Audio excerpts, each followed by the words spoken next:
Imagine you board a plane and take your seat. The flight attendant asks you to buckle up your seatbelt and turn off your phone. What do you do for entertainment?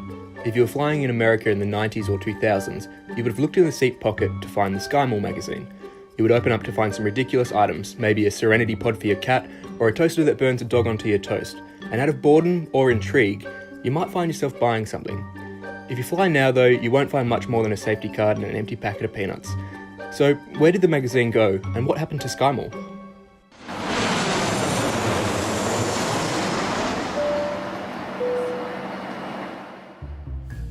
In 1989, Robert Worsley had an idea. He hoped that passengers could order items on a plane and have them waiting for them at the gate when they landed. That sounds pretty cool, but there are a couple of problems.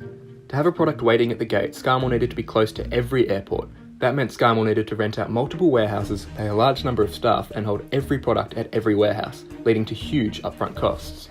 Second, the products SkyMall offered simply weren't selling. In hindsight, it seems obvious that passengers don't board planes to buy items like washing machines and luggage.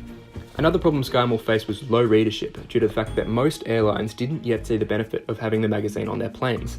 By 1993, the company was losing $6 million a year, and something needed to change.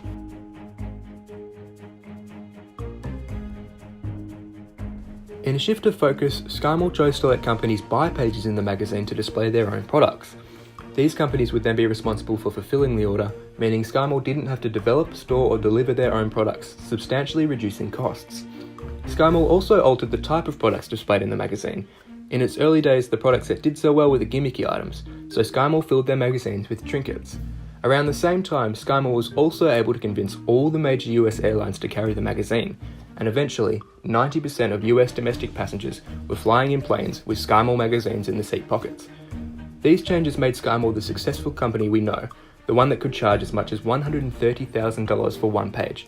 The basic business plan for SkyMall remained the same until recent years, when things started to change again.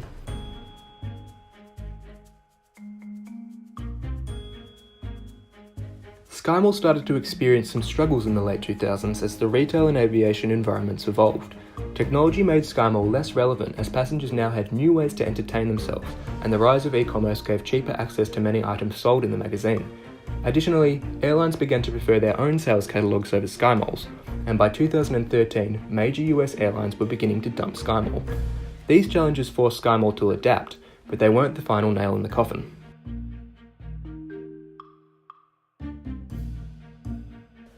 On May 17 of 2013, SkyMall merged with a company that no one has ever heard of. The company, Exhibit Corp, one of the most bizarre publicly traded companies in the US. Exhibit went public in 2012 through a reverse takeover, where a private company acquires a public company to become public.